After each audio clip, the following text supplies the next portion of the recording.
You are listening to Fantha Tracks.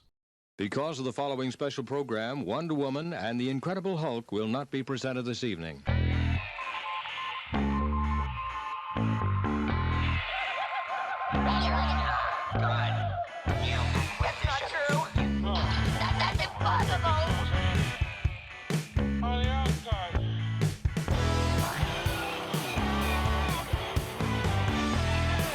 It's time to get all your Star Wars news in a single file. This is Making Tracks. Here are your hosts, Mark Newbold and Mark Mulcaster. That's not true.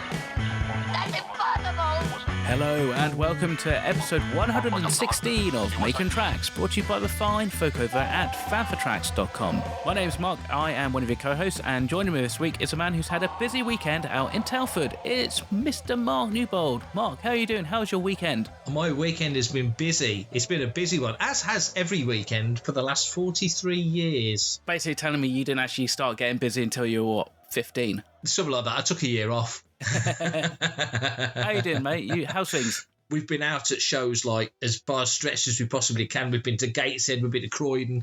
This week you're in London. I'm in Wales, but really in Telford. It was a very good weekend, How about you? Mine was great. I was at London Film Comic Con with Showmasters at the London Olympia with the Rebel Legion, and 2 long, very long days on my feet. Good fun though. Lots of interaction with the general public and other costumers and the signers and stuff like that. They like to get in on the action when you're wandering around with a 7-foot Wookiee. So yeah, raised hopefully a decent chunk of change for charity. We haven't counted it up yet, but the bucket was certainly a lot heavier than when it started. So it was good fun, and most importantly, I did bring some stuff back. Ah, you did? Well, I didn't buy much at Wales, and I've not bought much at these shows for the last few weeks, as you full well know. Yeah. I did buy a couple of those little Funko Pop key rings, which I think are very cute. Picked up the Mandalorian calendar for 2022 and a little pack of Mando badges. So really didn't buy much of anything. What did you get? I did pick up the Anakin Skywalker Clone Wars, the 50th anniversary packaging. Got that for the 6 and Black series. I picked up one stall that basically had a lot of new old stock, and they were trying to kind of shift all manners of sorts of stuff. So like Star Wars key rings and everything. So I picked up a couple of Empire Strikes Back key rings and a nice 23 karat gold movie poster, which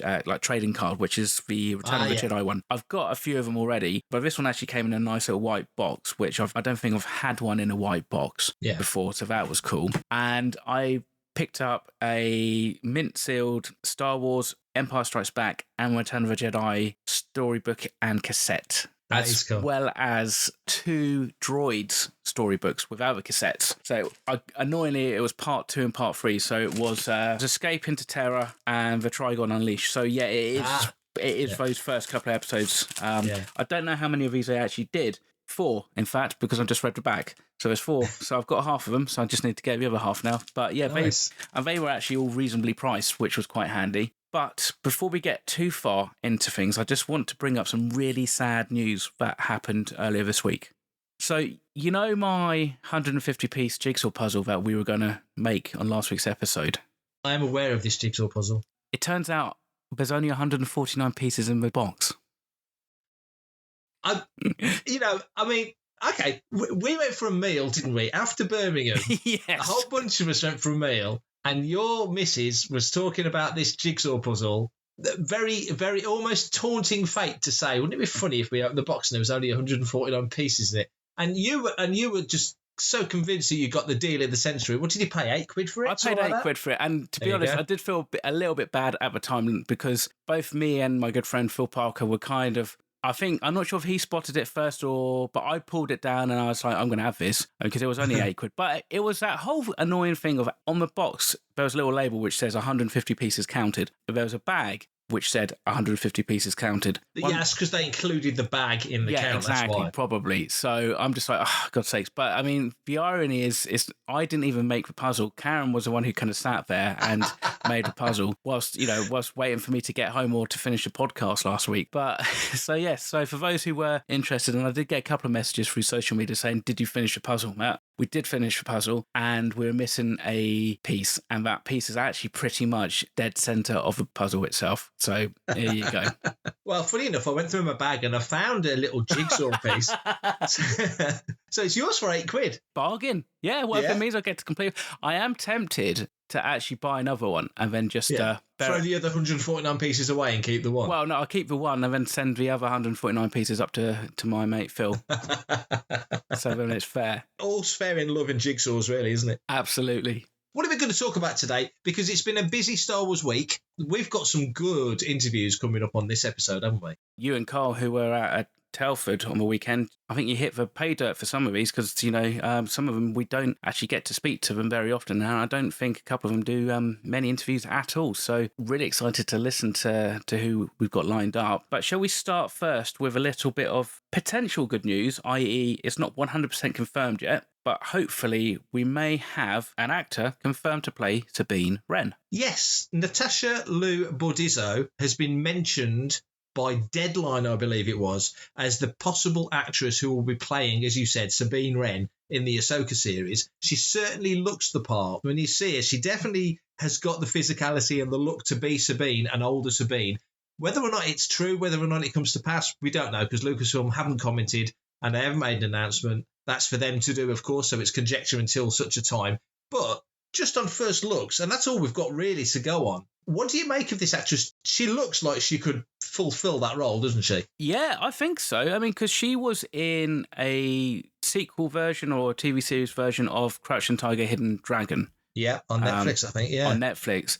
And so you could imagine that's going to include a lot of wire work and physicality because the original film was very much all about wire work and physicality. It sounds like she's got a bit of martial arts background. And I believe even the character that she played in The Greatest Showman was like some kind of like knife-wielding performing artist. So again, I don't know necessarily too much about her background. She's Australian. But apart from that, does she come from a martial arts background per se, or whether or not it's just, something that she's learned on the job? Yeah, you can kind of see on some side-by-side comparisons. And I think with a later Sabine, when she's kind of got more of the teal and the blue hair, you can kind of see actually the more mature Sabine does look, has got a similar facial shape anyway. So who knows? But I mean, it's come from fairly reliable sources, i.e. I think Deadline first broke it and Variety's picked it up. They're no slouches. They don't tend to just stick out any old rumours these days. So it sounds quite likely. And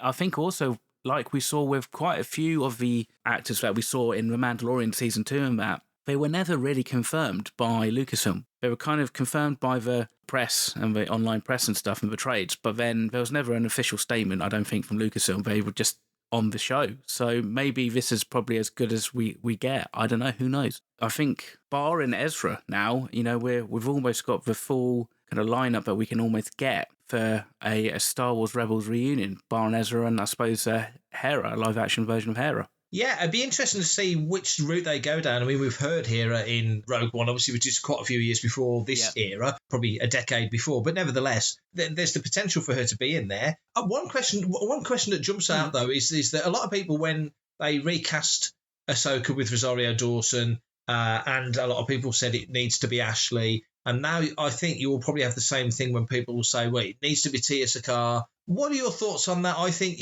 Tia, Vanessa Marshall, Ashley Eckstein, any of them, they're hired for their voice. They're not hired to physically embody that character. So for me, Rosario was a great choice. You looked out with Katie Sackhoff because she played Starbuck in Galactica, and it's kind of, she was almost a celebrity coming into Clone Wars at that point.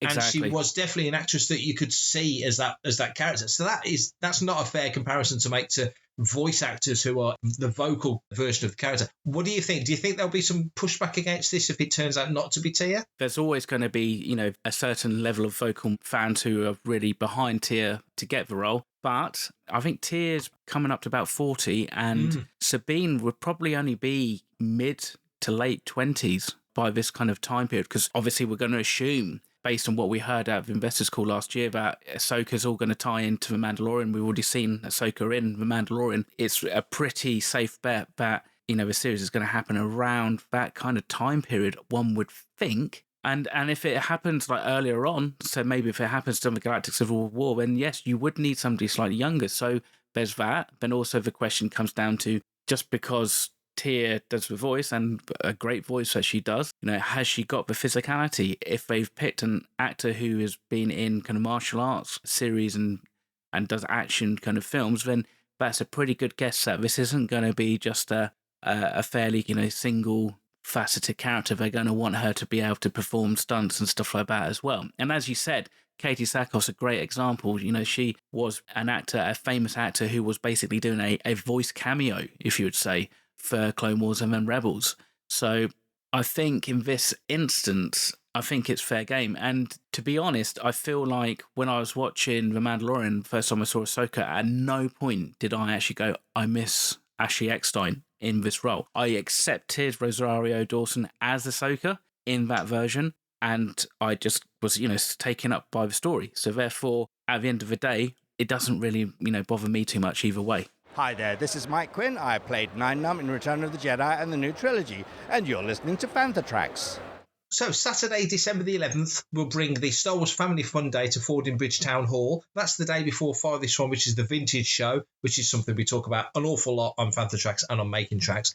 The Family Fun Day has added 2 guests. They'll both be coming to the show to talk and meet and greet folks. Guy Henry, who was Grand Moff Tarkin in Rogue One, and Neal Scanlan, supervisor of the Creature Shop for the sequel trilogy and Rogue One and Solo. Neal will be up on stage doing a talk about his illustrious Oscar-winning career, focusing primarily on Rogue One, but of course we'll talk about all sorts of other stuff. I'm fortunate enough to be the person that will be talking to Neal and to Guy on the day. That's a heck of a good guest lineup, isn't it? I'd say so, yeah, especially for Farthest From, because it's not the biggest of events, but it is certainly an event you definitely don't want to miss, and it's always good to be able to get the wizards of behind the scenes like Neal Scanlan, be able to impart some of their knowledge and stuff. And also now, 5th anniversary of Rogue One, so hopefully he'll be able to tell us all the interesting things that he couldn't say back then. And again, like with Guy Henry, so that's quite cool, because obviously he was the man who basically was Tarkin in Rogue One, barring a little bit of CGI face replacement, and he's quite chatty, and I'm sure he'll have some interesting stories about the production and the process of doing that and bringing Tarkin back to life. So I am actually going to be a little bit bummed if I can't make it down, but fingers crossed I shall, and hopefully we'll see everybody there.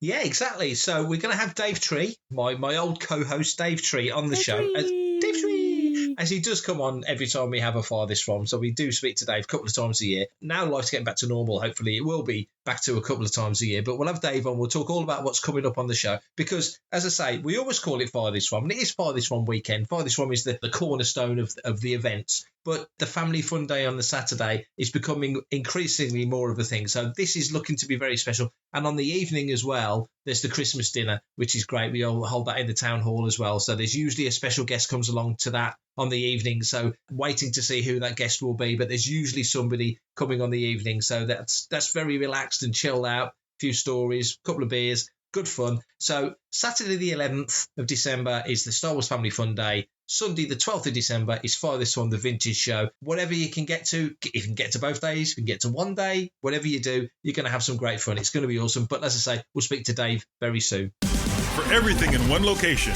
daily news, reviews, interviews, podcasts, video and social media feeds, bookmark panthertracks.com for Star Wars news 24/7, 365.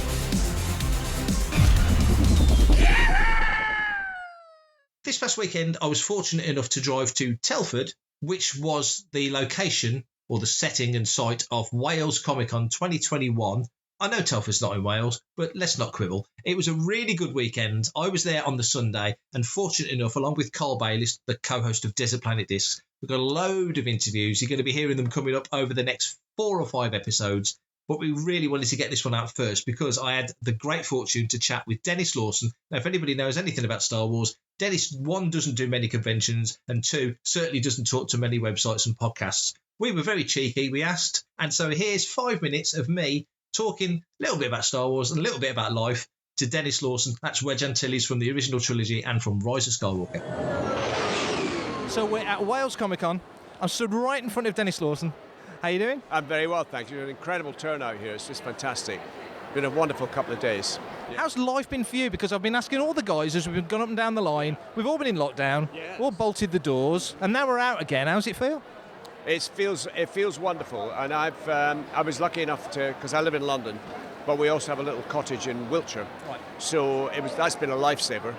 Being in the country for lockdown was brilliant, and it's just kind of amazing to come back out. I mean, the turnout here is much more than I ever expected. I think people are just really desperate to get out and be normal, and it's wonderful. It's a nice atmosphere. We do a lot of shows, and I mean, obviously recently not so much, but there's just a nice vibe about this whole room. Yeah, it is. I've not been to this con before, and it's a great space, isn't it? Yeah. It's massive. It is. And what's great, again, is that it's full.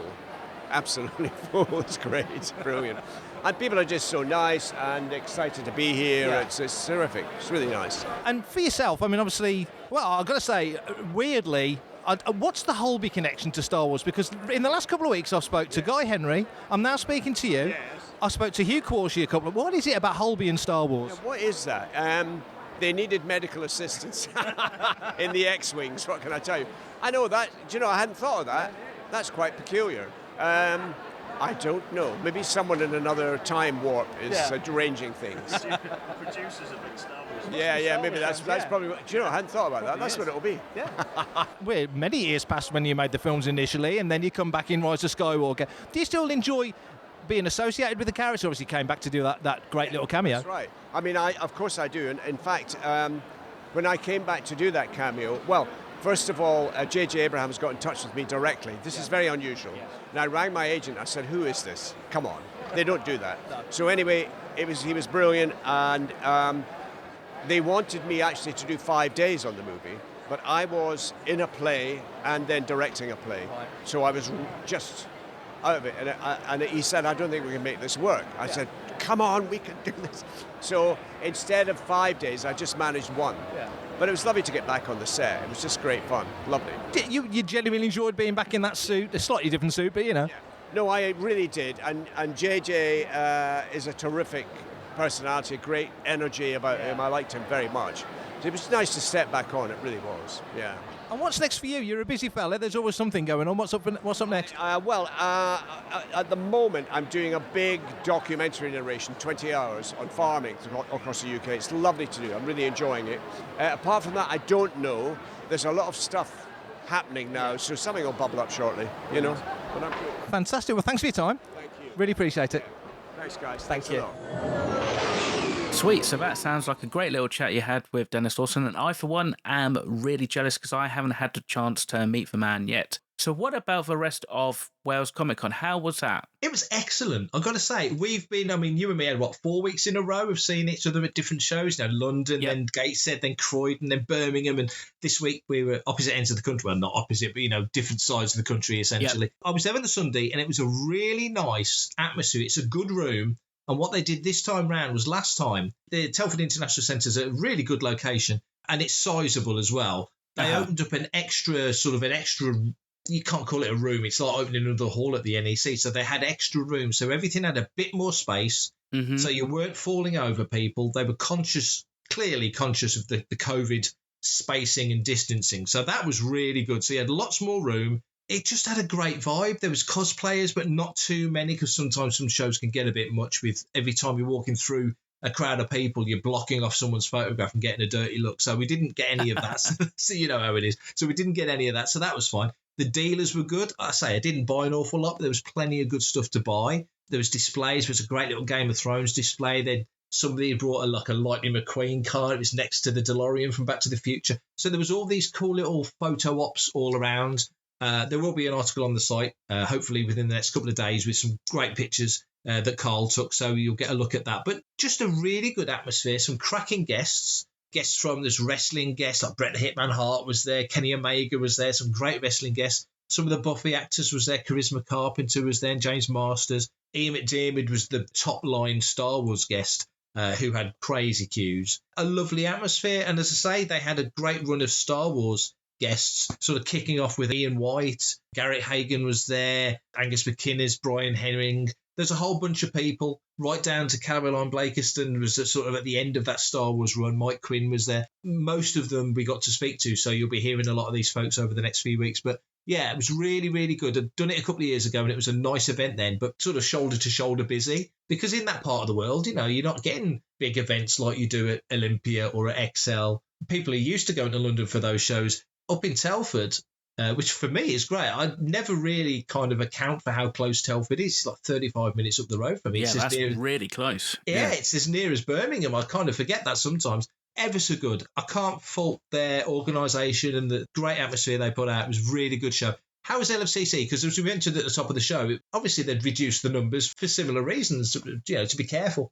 Yeah, absolutely. I mean, London Film Comic Con was a little bit smaller than it traditionally is, but there was a really good atmosphere across both days and, in fact, the Friday evening. So you can't really complain too much, and there was plenty to see and plenty to buy. The amount of people that were there, and obviously I've got a slightly different perspective because I was at a booth for most of it, it was like busy but steady. So it didn't ever, until the end of the day, kind of drop off and get really quiet, but it was continuous, which is good because sometimes, especially when you're out with a Wookiee, it can just get basically the opposite to what you're saying about, trying to have photos with people. And obviously it's normally me and the Rebel Legion and 501st who causing a lot of those traffic jams and stuff like that. We're able to walk around, got some photos with some of the signers and stuff like that.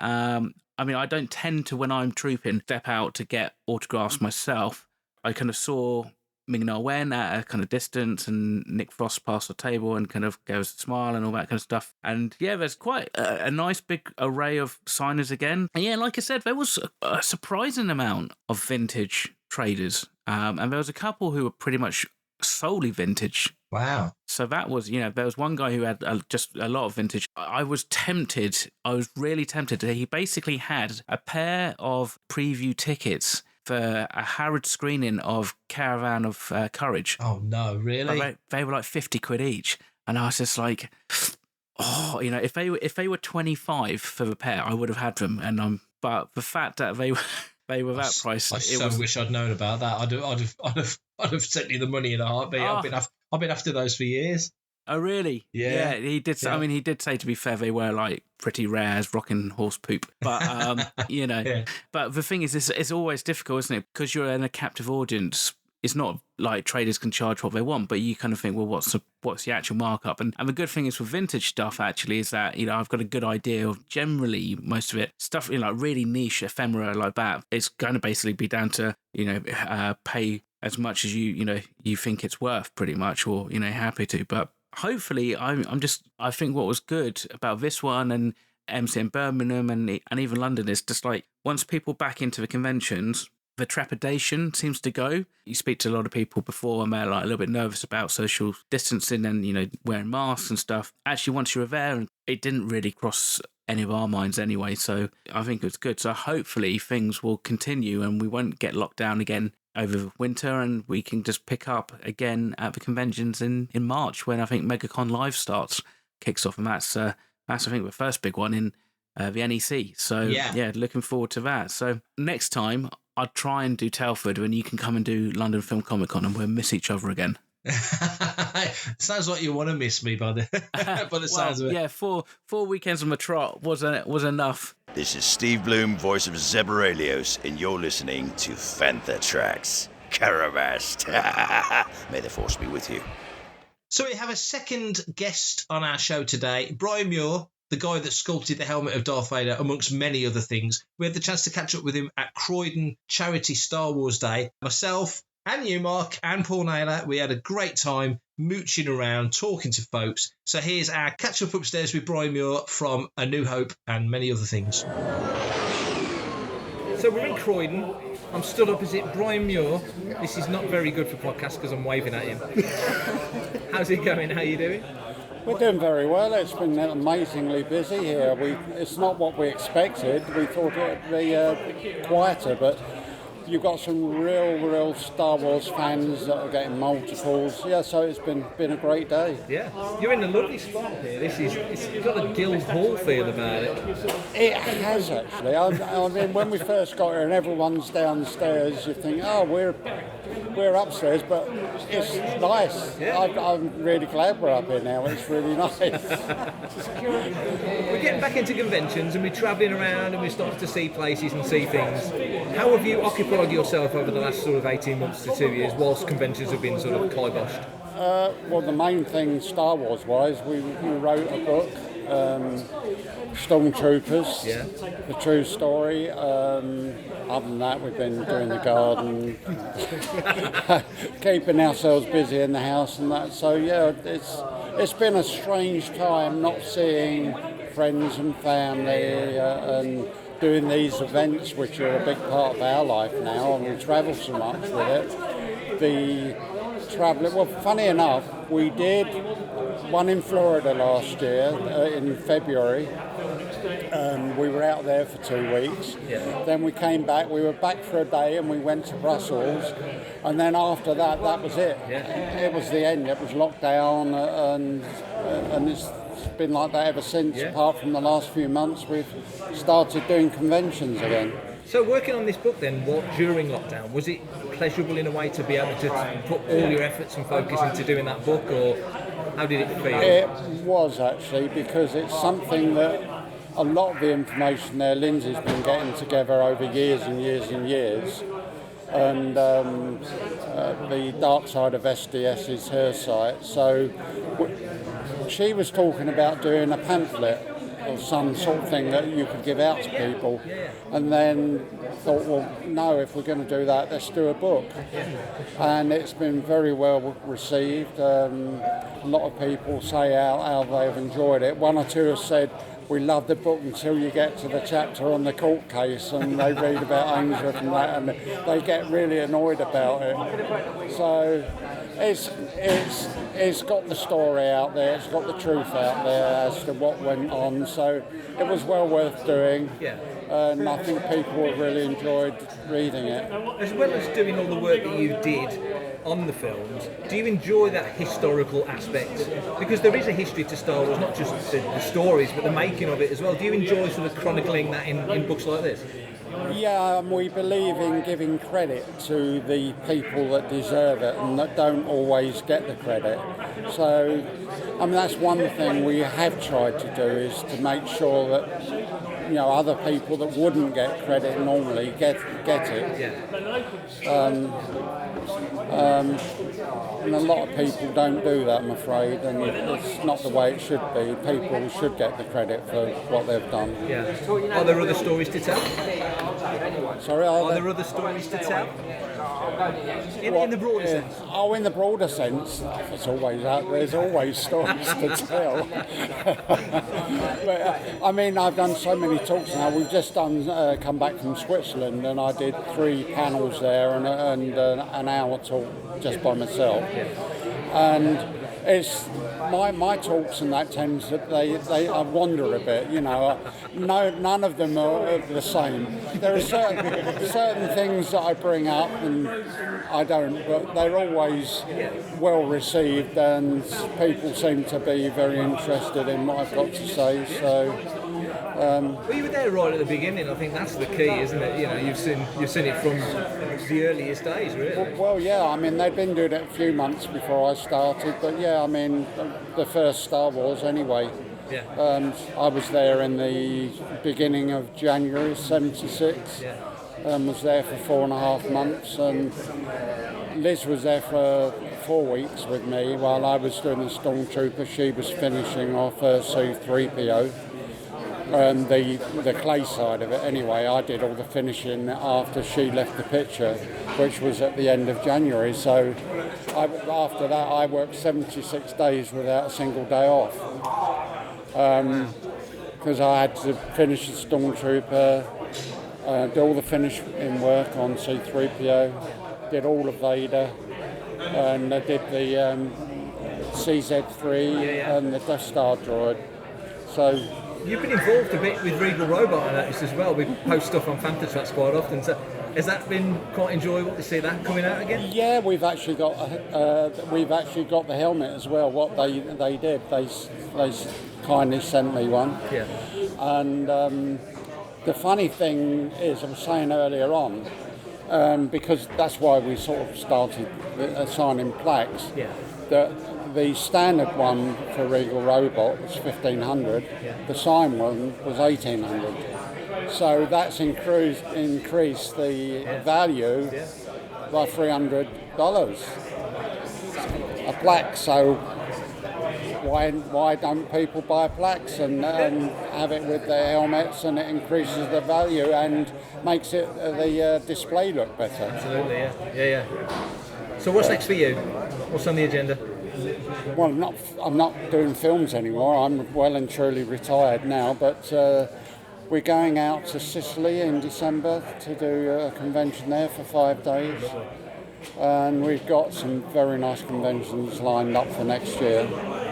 And we'll probably still maybe go after a few more. Yeah. But we've got about 7 lined up already, all around Europe, and we're not doing so much in the States now because of that flight is. And we had our place in Florida for 17 years, so we've done that flight so often, and we're getting to the point where we don't really want to do the long flights if we can stay away from it. Yeah, brilliant. Well, you were my very first in-person interview in 2006. Everything I've done before then was email or phone, so right. You're just as much fun as you were then. So thank you. Thanks very much. Well, I think that's all we've got time for today. Unfortunately, there's no listener's question, but that doesn't mean that we don't want them, because we really do. So if you want to send us a listener's question, Mark, can you let them know how they can send us a question? That'd be really handy. It would be handy, and I can do that. If you want to be a part of the action and stay updated on all the latest Star Wars news, visit panthertracks.com or check out the free Panther Tracks app through the App Store to follow us on your mobile device. You can reach out to us and send in your listeners' questions, this is the bit they want to hear, by emailing radio@panthertracks.com. So email us, send us your questions. We will literally talk about anything. Comment, like and share on any of our social media feeds at Panther Tracks, and be sure to subscribe, leave a review, preferably a 5-star one, on Amazon Music, Audible, Apple Podcasts, Google Podcasts, Spotify, or your podcatcher or smart speaker of choice. And as always, thanks to James Temple for composing the Panther Tracks intro, Adam O'Brien for our Making Tracks opening music, and Mark Daniel and Vanessa Marshall for our voiceovers. Remember, tune in to our Panther Tracks news show, Good Morning Tatooine, Sunday evenings, 9 o'clock UK, 4 p.m. Eastern, 1 p.m. Pacific, on Facebook, YouTube, and on Twitter. And that's me done for this episode. Awesome, brilliant. Well, thank you for that, dude. And of course, if you want to follow me on Instagram and Twitter, it's at @mmulcaster. And if you want to follow my good mate Mark Newbold, it's prefect_timing on Instagram and Twitter. Thank you very much for listening. I hope you all stay safe, wrap up warm because it's getting cold out there, and make sure that you listen to next week's episode. So until then, may the Force be with you. Coming up next on Fantha Tracks Radio, it's another episode of Making Tracks.